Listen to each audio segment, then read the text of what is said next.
Capítulo 9. Una lección acerca del cielo y el infierno.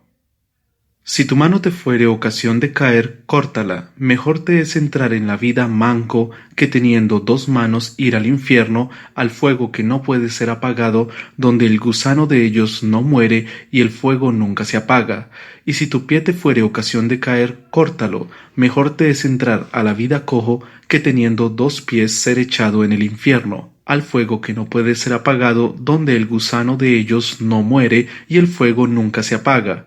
Y si tu ojo te fuere ocasión de caer, sácalo. Mejor te es entrar en el reino de Dios con un ojo que teniendo dos ojos ser echado al infierno, donde el gusano de ellos no muere y el fuego nunca se apaga. Marcos 9, 43, 48.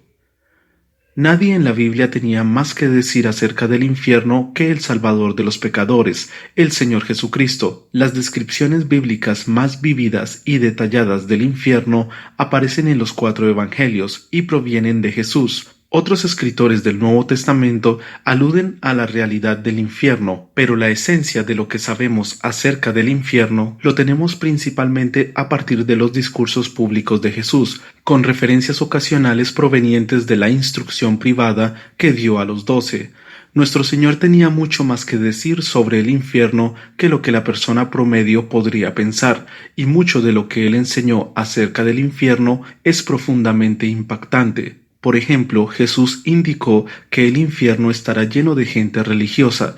De acuerdo con las Escrituras, multitudes de personas al parecer piadosas y filantrópicas, incluso algunos autoproclamados hacedores de milagros, se asombrarán cuando sean rechazados ante el trono de juicio. Jesús lo indicó de manera enfática: no todo el que me dice Señor, Señor, entrará en el reino de los cielos, sino el que hace la voluntad de mi Padre que está en los cielos. Muchos me dirán en aquel día: Señor, Señor, ¿no profetizamos en tu nombre, y en tu nombre echamos fuera demonios, y en tu nombre hicimos muchos milagros? Y entonces les declararé: nunca os conocí, apartaos de mí, hacedores de maldad. Mateo 7:21 al 23. Énfasis añadido. Los rechazados incluirán no solo las personas atrapadas por las sectas y religiones falsas, sino también las personas de confesión ortodoxas que en realidad no creen lo que profesan. Tales personas cubren su incredulidad y pecados secretos con un barniz de religiosidad hipócrita. Jesús además indicó que la mayor parte de la actividad religiosa de este mundo no es más que una autopista al infierno. Ancha es la puerta y espacioso el camino que lleva a la perdición, y muchos son los que entran por ella. Mateo 7:13. Pero estrecha es la puerta y angosto el camino que lleva a la vida, y pocos son los que la hallan. Versículo 14. Jesús frente a los fariseos. Los fariseos eran tal vez los líderes religiosos más bíblicamente orientados de su tiempo. Sin embargo, personificaban lo que Jesús estaba advirtiendo. Él lo dijo públicamente y en repetidas ocasiones: guardaos de la levadura de los fariseos, que es la hipocresía. Lucas 12:1, Mateo 16:6 y 11 al 12. Ay de vosotros, escribas y fariseos hipócritas. Mateo 23 del 13 al 15, 23, 25, 27 y 29. El desprecio evidente de nuestro Señor de la religión de los fariseos debe haber resonado por todas las regiones donde Él ministró. Como hemos señalado en capítulos anteriores, los fariseos eran meticulosos de forma obsesiva en su observancia de los detalles más mínimos de las leyes ceremoniales y dietéticas del Antiguo Testamento. Ellos eran los hombres dedicados y devotos más respetados en todo el Imperio Romano. La mayor parte de los propios fariseos estaban bastante seguros de que se merecían el cielo. Después de todo, nadie en la historia del judaísmo había trabajado más duro que ellos para hacer cumplir los estatutos y ceremonias en la ley de Moisés. Como hemos visto, los fariseos incluso añadieron reglas y restricciones por ellos mismos destinadas a salvaguardar la pureza ceremonial. Literalmente mostraban su religión en forma de filacterias, cajas de cuero que contenían pequeños pergaminos con porciones de la ley escrita, atadas a sus brazos izquierdos y en sus frentes con elaboradas correas de cuero. Llevaban borlas en sus ropas como ordenaba Números 15:38 al 39 para recordar los mandamientos del Señor, pero ellos hacían sus borlas extra grandes para que nadie pudiera dejar de verlos. Eran pregoneros andantes de la ley ceremonial. Su religión definía quiénes eran, dictaba lo que parecían y dominaba todos sus pensamientos. Pero Jesús ni una sola vez elogió los esfuerzos de ellos, ni los felicitó por sus logros o trató de destacar algún terreno común entre su enseñanza y la de ellos. Cada vez que se abordó el tema de la religión de ellos, él dejó claro que la justicia de los fariseos no era suficiente para merecer el cielo. Mateo 5:20, y su religión era la vía rápida en el camino ancho de la condenación eterna. Mateo 23:32, Lucas 20:47. Estaban obsesionados con lo que los demás pudieran ver en ellos y en cómo querían que otras personas actuaran, pero se olvidaban de los problemas más grandes como el orgullo, la lujuria, la avaricia y la codicia que infectaba sus propios corazones. Mateo 15:19 al 20, 23:23. Jesús denunció abiertamente su hipocresía. Mateo 23:25 al 28. Conocía plenamente los corazones de ellos. Mateo 12:25, y afirmaba clara y públicamente que los fariseos eran interiormente corruptos y se condenaban ellos mismos. Versículo 33 al 37. Cuando Jesús llegó al final de la parábola del mayordomo infiel en Lucas 16, algunos fariseos le oyó advirtiendo a sus discípulos en contra de hacer un ídolo del dinero. No podéis servir a Dios y a las riquezas. Lucas 16:13. Lucas afirma: y oían también todas estas cosas los fariseos, que eran avaros y se burlaban de él. Versículo 14. Jesús respondió con otra condena contundente de su sistema religioso. Señaló que aunque los fariseos trabajaban sin cesar para que se les viera como si fueran serios, diligentes y de un solo pensar en su devoción a la ley, la realidad era que su religión era superficial. Dios no estaba impresionado. Las mejores buenas obras de ellos no tenían más valor ante los ojos de Dios que un montón de trapos sucios y desagradables manchados con fluidos corporales. Reconozco que las imágenes son repugnantes en extremo, pero transmiten fielmente el significado literal de Isaías 64:6. Refleja el absoluto desprecio de Dios por la justicia propia y la religión de creación humana. Jesús les dijo: vosotros sois los que os justificáis a vosotros mismos delante de los hombres. Mas Dios conoce vuestros corazones, porque lo que los hombres tienen por sublime delante de Dios es abominación. Lucas 16:15, énfasis añadido. Algo de contexto para esta parábola. En ese punto de la narración de Lucas 16 al 18, Jesús resume todo lo que predicó acerca de los fariseos, la ley, el evangelio y la verdadera justicia. Lo hace al hacer 3 señalamientos breves. El primero de ellos: el antiguo pacto está dando paso al nuevo. La ley y los profetas eran hasta Juan. Desde entonces el reino de Dios es anunciado y todos se esfuerzan por entrar en él. Versículo 16.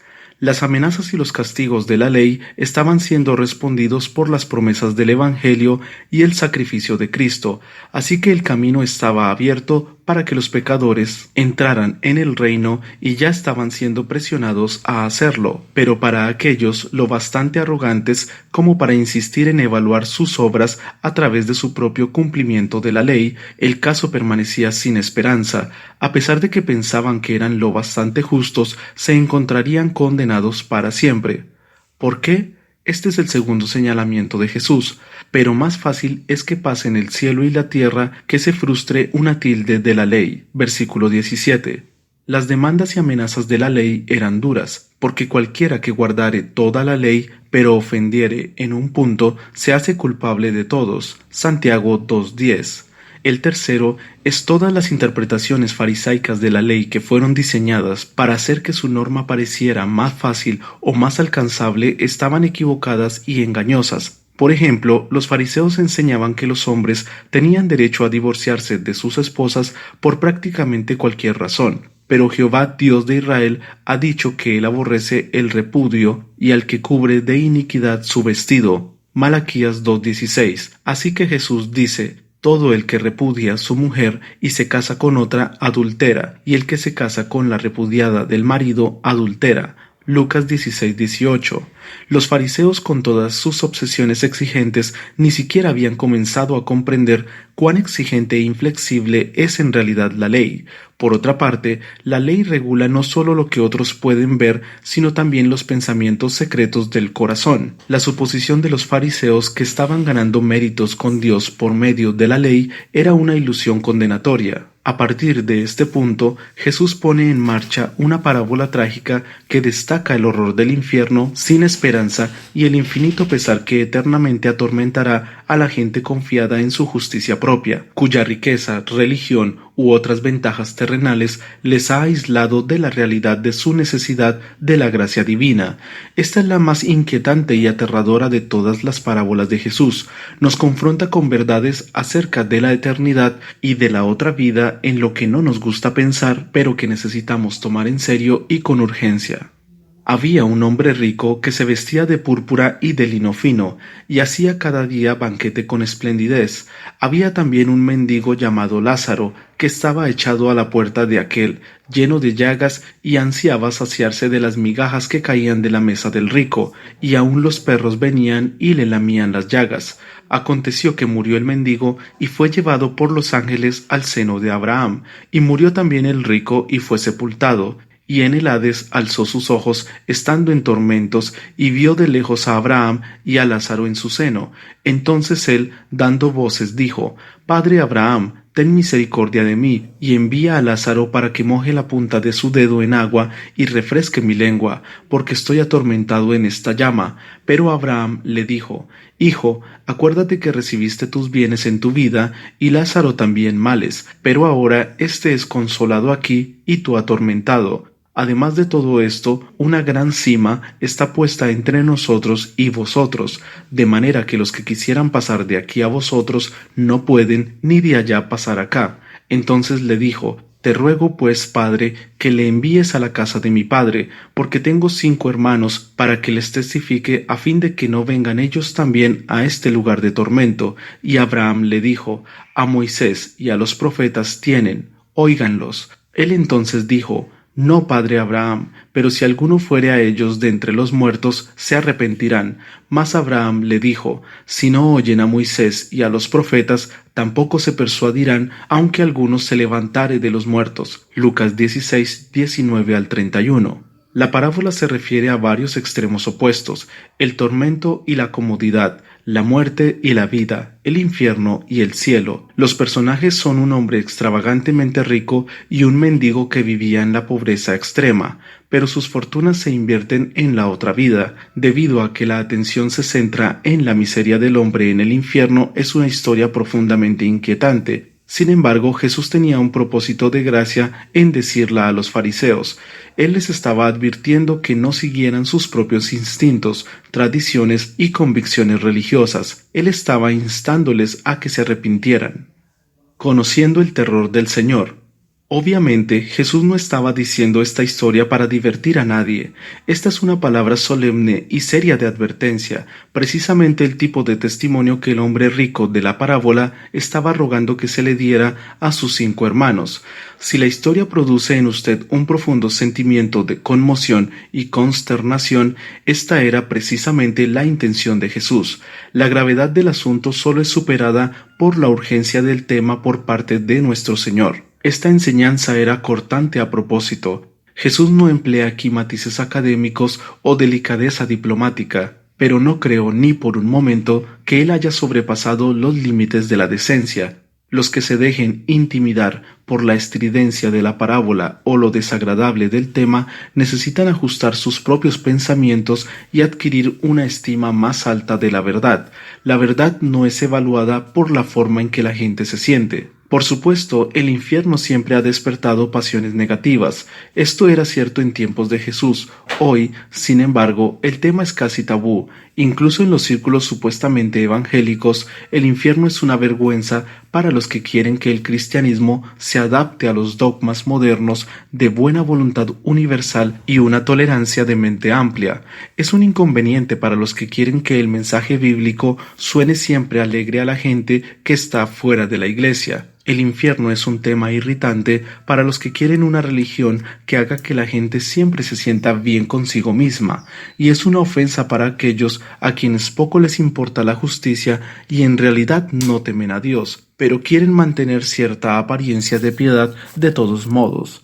Debido a que tales opiniones son tan comunes, un sinnúmero de líderes de la Iglesia hoy día piensan que deben restarle importancia a lo que dice la Biblia sobre el infierno o ignorarlo totalmente. La mayor parte de los tratados populares y programas de evangelización producidos durante los últimos 100 años eluden intencionalmente cualquier mención a los horrores del infierno. El objetivo, supuestamente, es darle mayor énfasis al amor de Dios, como si fuera necesario exonerar a Dios de la afrenta de lo que Él mismo dice en su palabra. En los últimos años, algunos autores populares supuestamente evangélicos y líderes de iglesias han ido aún más lejos, han librado una guerra verbal contra la realidad del infierno y todas sus doctrinas relacionadas. Se oponen a cualquier énfasis de las verdades bíblicas negativas, como el pecado, el infierno, la ira de Dios, la depravación humana, la imposibilidad de mérito humano y el verdadero costo de la expiación. Algunos han llegado a argumentar que los temas negativos como estos tienen que ser totalmente eliminados del repertorio evangélico. Según ellos, tales ideas tienen un sonido malsano y primitivo, sobre todo en una generación posmoderna, tolerante donde la autoestima, el inclusivismo y el pensamiento positivo se aceptan como virtudes elevadas. Algunos bien reconocidos líderes cristianos y comentaristas de la Biblia a veces se han quejado de que la idea del infierno parece cruel o injusta. Se preguntan cómo un Dios verdaderamente amoroso podría enviar personas al castigo eterno. Estas son objeciones insostenibles y de corta vista. Hacer tal argumento es elevar la razón humana o la emoción cruda por encima de Dios mismo. Por definición, Dios no está sujeto al juicio de ninguna autoridad más superior que Él mismo.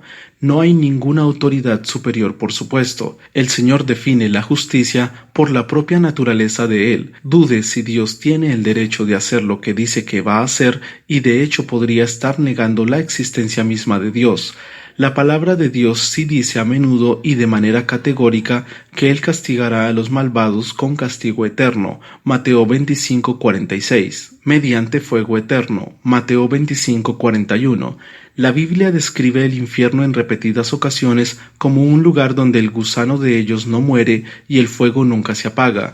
Marcos 9:48, citando a Isaías 66:24, Apocalipsis 14 del 10 al 11, afirma que cualquier persona que reciba la marca de la bestia durante la gran tribulación será atormentado con fuego y azufre delante de los santos ángeles y el Cordero, y el humo de su tormento sube por los siglos de los siglos y no tienen reposo de día ni de noche. De modo que el infierno es descrito de forma coherente como un lugar de aflicción sin fin, e irán estos al castigo eterno y los justos a la vida eterna. Mateo 25:46. La palabra traducida eterno es aionios. Es exactamente la misma palabra griega traducida como eterna. Al final de este mismo versículo, en otras palabras, el castigo eterno de los malvados durará exactamente el mismo tiempo que la vida eterna de los redimidos. Aionios es también la palabra que se usa al hablar de la gloria de Dios en 1 de Pedro 5:10, su gloria eterna en Jesucristo, y se emplea para Dios mismo en Romanos 16:26, Dios eterno. La manera en que la palabra se utiliza de forma constante en la Biblia no se puede redefinir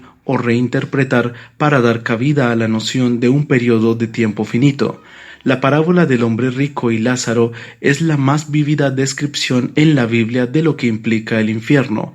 Es una historia horrible y profundamente inquietante. De nuevo, se supone que debemos estar preocupados y entristecidos por ella, pero si confesamos a Jesús como Señor, tenemos el deber de creer lo que Él enseñó, incluso sus muchas advertencias gráficas sobre el castigo eterno de los incrédulos. Para que no haya ninguna confusión, tampoco me gusta la idea del infierno, no me gusta enseñar o escribir sobre él. Por cierto, no debemos imaginarnos que el mismo Jesús encontró algún tipo de perverso regocijo en la descripción de los horrores del infierno. Ninguna persona en su sano juicio podría disfrutar pensar en ese lugar. En una ocasión escuché a un conferencista enseñar sobre el infierno de una manera jocosa, con un tono impertinente y frívolo. Tal enfoque de este tema es impensable. Nadie que toma en serio a Jesús podría tener una actitud frívola hacia el infierno. Mucho menos debemos pensar en el tema, sino un profundo sentido de nuestra responsabilidad de proclamar el Evangelio a los perdidos. La cultura secular occidental ha ido en dirección opuesta y reduce el infierno a una mala palabra sin sentido, un epíteto trivial para expresar la ira. Las personas hoy se dicen de vez en cuando unas a otras que se vayan al infierno. El resultado, irónicamente, es que la palabra infierno se encuentra de manera frecuente en los labios de los no creyentes, y a veces la utilizan de la manera más alegre. Mientras tanto, muchos creyentes que conocen y creen en la dura realidad de lo que Jesús enseñó en esta parábola se mantienen totalmente en silencio al respecto.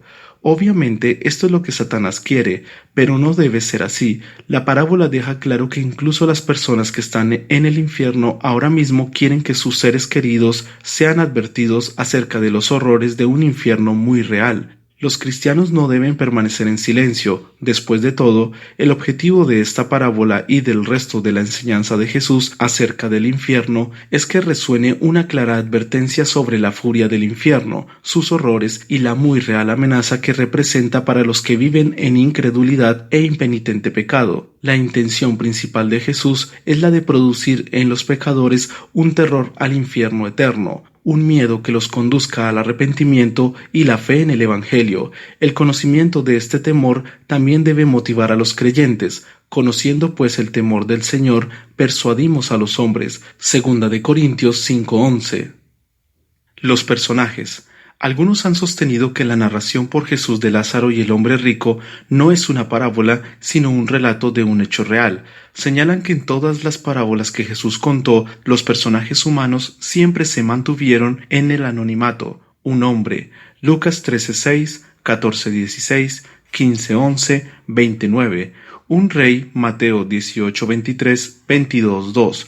Un hombre padre de familia, Mateo 21:33, un acreedor, Lucas 7:41, un sacerdote, Lucas 10:31, y así por el estilo. Aquí el mendigo tiene un nombre, un mendigo llamado Lázaro, Lucas 16:20, énfasis añadido, y un personaje del Antiguo Testamento, Abraham, también juega un papel central. Tal como veremos, hay razones importantes por las que al personaje de Lázaro se le da nombre, pero esta es de hecho una parábola, no una historia real acerca de algo que literalmente pasó. No se espera que interpretemos cada detalle de la historia de una manera rígidamente literal. Tanto el contexto como el contenido de la historia confirman esto de manera clara. ¿Cómo? Bueno, sabemos por otras declaraciones claras de las Escrituras que la gente en el infierno no puede ver al cielo ni observar o reconocer a las personas allí y mucho menos tener conversaciones con ellas. El infierno se describe repetidamente como las tinieblas de afuera, Mateo 8:12, 22:13, 25:30. Un lugar de total aislamiento y alienación de los cielos, la más densa oscuridad para siempre. Segunda de Pedro 2:17, Judas 13. El apóstol Pablo se refiere al infierno como eterna perdición, excluidos de la presencia del Señor y de la gloria de su poder. Segunda de Tesalonicenses 1:9. Y en la parábola en sí, Abraham afirma: una gran cima está puesta entre nosotros y vosotros, de manera que los que quisieren pasar de aquí a vosotros no pueden, ni de allá pasar acá. Lucas 16:26. En el griego la palabra traducida como cima es chasma, que significa un gran abismo, una distancia de proporciones cósmicas. La noción misma de un abismo de tales proporciones descarta la idea de que se pudiera atravesar para literalmente ver a las personas, reconocerlas y tener una conversación con ellas. Así que está bastante claro que no se debería pensar que sea una historia real. Es una narrativa imaginaria dicha con una clara finalidad didáctica, como todas las otras parábolas.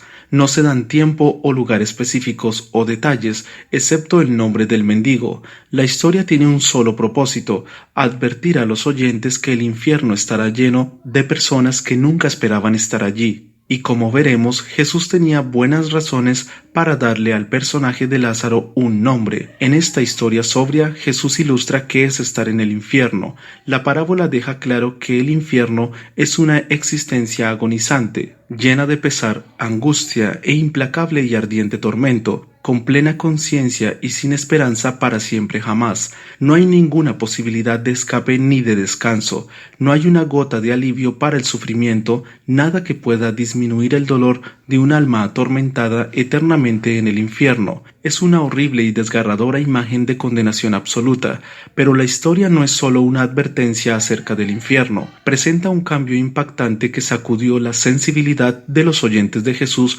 porque destruía la teología de ellos tan cuidadosamente elaborada. Lucas 16:19 nos presenta al rico y cada frase en el versículo nos da a conocer que él era superior, profusa y extravagantemente rico. Se vestía de púrpura y de lino fino cada día. Su vida era una fiesta perpetua de placeres, que hacía cada día banquete con esplendidez. Esta gran riqueza, entonces como ahora, le aseguraba una posición muy influyente. En cualquier sinagoga a la que perteneciera, las personas de forma natural le darían gran reconocimiento. Era precisamente el tipo de persona que el israelita promedio, bajo la enseñanza de los fariseos, creería que era el más seguro de ir al cielo. Él era judío y un hombre religioso, no un pagano perdido. Sabemos esto porque se dirige a Abraham como padre, y Abraham le responde como hijo. Por lo tanto, debe haber tenido un conocimiento práctico de la adopción, la gloria, el pacto, la promulgación de la ley, el culto y las promesas. Romanos 9:4. La mayor parte de los que escuchaban a Jesús habría llegado a la conclusión de que este hombre era bendecido grandemente por Dios. En cuanto al hombre pobre, Lázaro, él estaba más allá de la miseria, paralizado, incapaz de moverse o cuidar de sí mismo. Lucas 16:20 indica que estaba echado ante la puerta del rico. El verbo es pasivo, lo que indica que alguien lo puso enfrente de la mansión del rico. El que lo dejó allí probablemente dio por sentado que recibiría la caridad de un hombre que vivía en tanto lujo, un hombre que llevaba una túnica de color púrpura como la realeza. Pero Lázaro estaba lleno de llagas. Es probable que éstas fueran escaras asociadas con parálisis, úlceras causadas por la presión de mantenerse demasiado tiempo en una misma posición. La condición abatida y macilenta de su cuerpo debe haberlo hecho repulsivo al punto de tener que soportar ser lamido por perros sucios, callejeros, como si ya estuviera muerto. Anhelaba al menos una miga del pan sucio que los perros comían del piso debajo de la mesa del rico. Los fariseos y sus discípulos considerarían tal sufrimiento como prueba de que Lázaro estaba bajo la maldición de Dios. De estos dos personajes, él era el único a quien habrían considerado como digno del infierno. En su opinión, era tan abominable como las circunstancias de su vida. El asombro de la historia de Jesús es el gran cambio. Aconteció que murió el mendigo y fue llevado por los ángeles al seno de Abraham, y murió también el rico y fue sepultado, y en el Hades alzó sus ojos estando en tormentos. Versículo 22 al 23. El seno de Abraham significa un lugar de honor en la mesa de Abraham. Los huéspedes de un suntuoso banquete en esa cultura se sentaban en cojines alrededor de la mesa. Este es el significado literal de Lucas 13:29, porque vendrán del oriente y del occidente, del norte y del sur, y se sentarán, se reclinarán a la mesa en el reino de Dios. El invitado de honor colocado junto a Abraham, por lo tanto, tendría la cabeza cerca del pecho de Abraham. Juan 13:25. En otras palabras, el mendigo que anhelaba una miga de pan y parecía tan repugnante a los refinados fariseos, recibe un lugar de alto honor en el cielo. El hombre rico que disfrutó de cada ventaja terrenal, a quien los fariseos querían imitar, va al infierno donde es humillado, abandonado, sin esperanza y reducido a mendigar una gota de agua. Hay ironía en cada aspecto de este giro inesperado. Lázaro es nombrado en esta parábola precisamente como señal de honor. Su nombre, una forma del nombre Eleazar, significa a quien el Señor ha ayudado. Es un nombre que evoca la idea del favor divino y al nombrarlo, Jesús lo eleva con bondad fuera de la vergüenza y el anonimato tan típico de los mendigos en esa posición. Al hombre rico, por el contrario, no se le da un nombre para subrayar el hecho de que ya no es importante. Él ha sido despojado de todas las insignias de importancia, incluso su nombre, mientras que el pobre mendigo, cuya necesidad desesperada el hombre rico fracasó en notar, se le ha dado todos los privilegios de la bendición eterna de Dios. La súplica del hombre rico y la respuesta de Abraham. ¿Por qué está el hombre rico en el infierno? Después de todo, él era al parecer un hombre religioso. Jesús no le carga con algún pecado grave o notorio. De hecho, la historia no menciona expresamente a ninguna mala acción específica que haya cometido.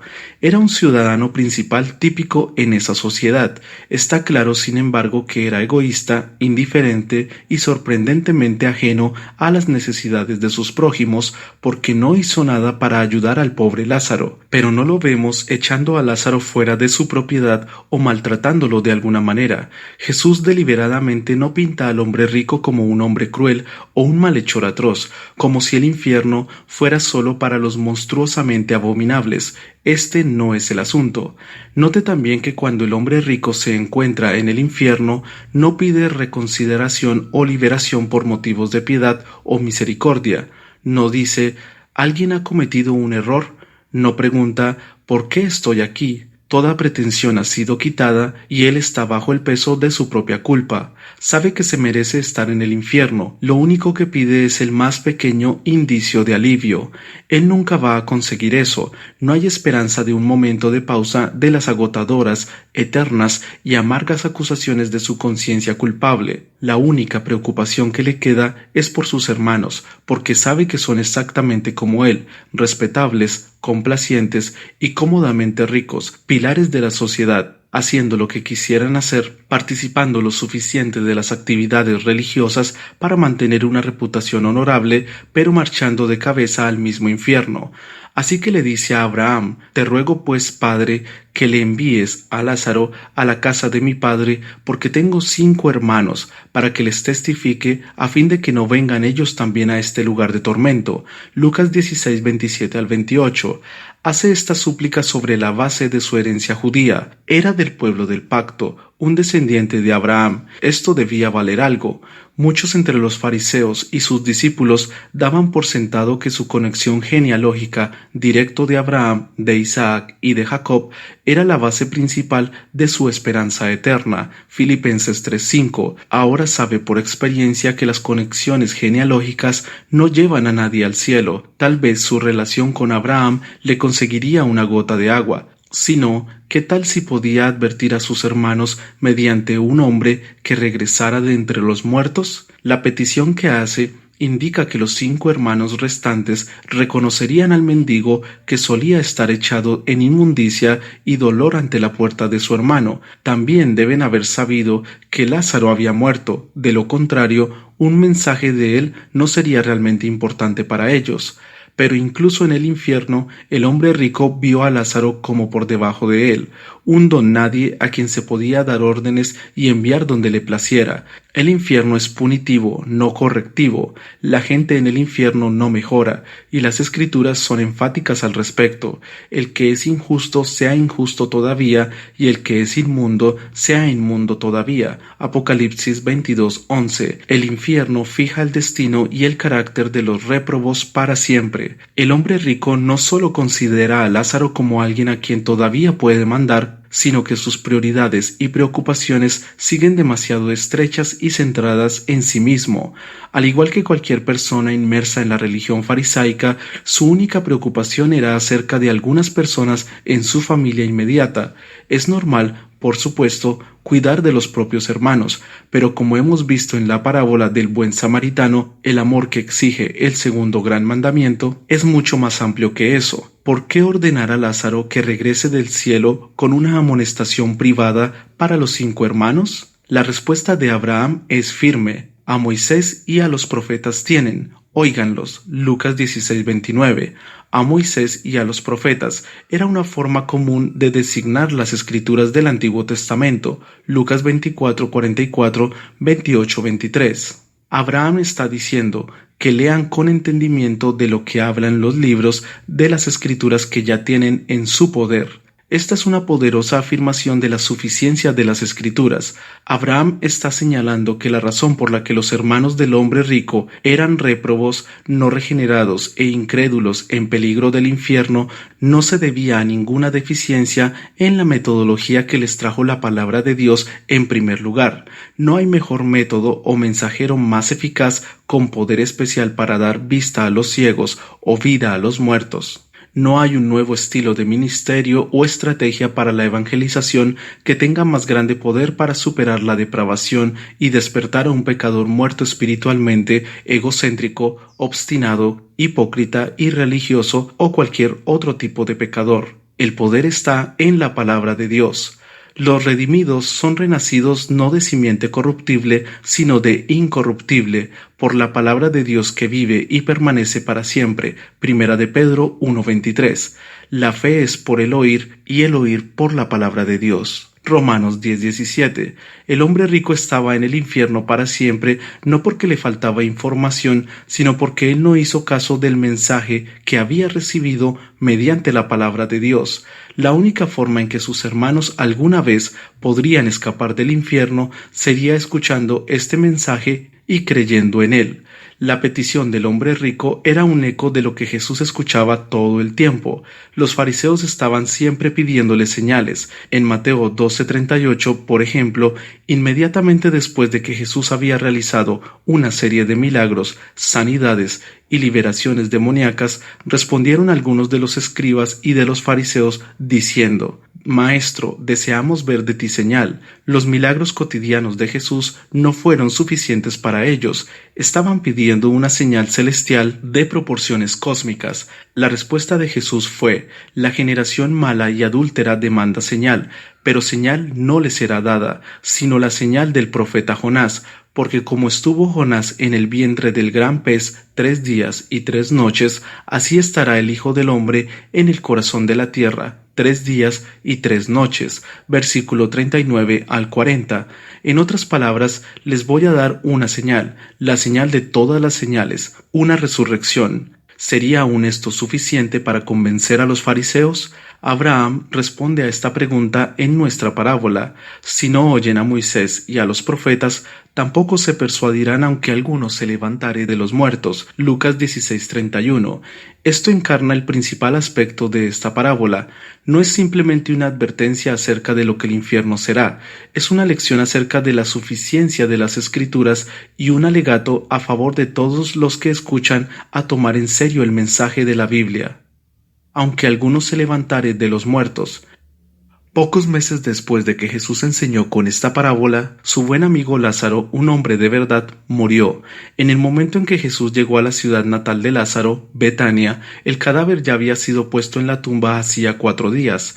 Pero Jesús lo resucitó de entre los muertos simplemente pronunciando la palabra: Lázaro, ven fuera. Juan 11:43. Las Escrituras dicen: y el que había muerto salió, atadas las manos y los pies con vendas, y el rostro envuelto en un sudario. Jesús les dijo: desatadle y dejadle ir. Versículo 44. Así que este verdadero Lázaro era de hecho un testigo ocular que regresó de entre los muertos. Fue un milagro bien atestiguado, porque el cementerio estaba lleno de dolientes cuando Lázaro salió de la tumba, todavía atado en el sudario. Las Escrituras afirman: entonces muchos de los judíos que habían venido para acompañar a María, hermana de Lázaro, y vieron lo que hizo Jesús, creyeron en él. Versículo 45. Fue un milagro increíble, no se podía negar la realidad del mismo y no había manera de mantenerlo en silencio. Algunos de los testigos informaron a los fariseos de lo que había sucedido. Versículo 46. ¿Cómo cree que los fariseos respondieron? Seguramente si alguien regresaba de entre los muertos, creerían, ¿verdad? Completamente equivocado. Ellos convocaron a un consejo para planear cómo matar a Jesús. Entonces los principales sacerdotes y los fariseos reunieron el concilio y dijeron: ¿Qué haremos? Porque este hombre hace muchas señales. Si le dejamos así, todos creerán en él y vendrán los romanos y destruirán nuestro lugar santo y nuestra nación. Entonces Caifás, uno de ellos, sumo sacerdote aquel año, les dijo: Vosotros no sabéis nada, ni pensáis que nos conviene que un hombre muera por el pueblo y no que toda la nación perezca. Esto no lo dijo por sí mismo, sino que como era el sumo sacerdote aquel año, profetizó que Jesús había de morir por la nación, y no solamente por la nación, sino también para congregar en uno a los hijos de Dios que estaban dispersos. Así que desde aquel día acordaron matarle. Juan 11, 47 al 53. De hecho, se nos dice un capítulo más adelante que los principales sacerdotes acordaron dar muerte también a Lázaro, Juan 12:10. En lugar de hacer caso del mensaje de Jesús, decidieron erradicar al mensajero. Cuando él les dio mayores señales, solo tomaron una decisión más firme de destruirlo. Los milagros no tienen ningún poder especial para convencer a los que rechazan el mensaje de las Escrituras. El mensaje en sí mismo es poder de Dios para salvación a todo aquel que cree. Romanos 1:16. ¿Cuál fue la reacción de los fariseos cuando Jesús resucitó de entre los muertos por medio de su propio poder? Inmediatamente después de la resurrección, de acuerdo con Mateo 28:11, unos de la guardia fueron a la ciudad y dieron aviso a los principales sacerdotes de todas las cosas que habían acontecido. ¿Se convencieron finalmente por esto? De ningún modo. Y reunidos con los ancianos y ávido consejo, dieron mucho dinero a los soldados, diciendo: Decid vosotros, sus discípulos vinieron de noche y lo hurtaron, estando nosotros dormidos. Y si esto lo oyere el gobernador, nosotros le persuadiremos y os pondremos a salvo. Versículo 12 al 14. Ellos conspiraron con la guardia romana de encubrirla y negar la resurrección con una mentira. Ningún milagro de cualquier magnitud convencerá a alguien que oye y entiende el mensaje de las Escrituras, pero que aún así lo rechaza. Solo el Espíritu Santo puede abrir los ojos ciegos y ablandar los corazones endurecidos para que reciban la palabra, y la verdad de la palabra de Dios es el único mensaje con el poder de salvar. Si cree en un milagro, experiencia religiosa o revelación privada, pero rechaza la palabra de Dios, su fe no es fe salvadora en absoluto, y aquellos que dudan de la palabra de Dios serán juzgados por la misma verdad que rechazan. Jesús afirmó en Juan 12:46 al 48: Yo, la luz, he venido al mundo para que todo aquel que cree en mí no permanezca en tinieblas. Al que oye mis palabras y no las guarda, yo no le juzgo, porque no he venido a juzgar al mundo, sino a salvar al mundo. El que me rechaza y no recibe mis palabras, tiene quien le juzgue. La palabra que he hablado, ella le juzgará en el día postrero.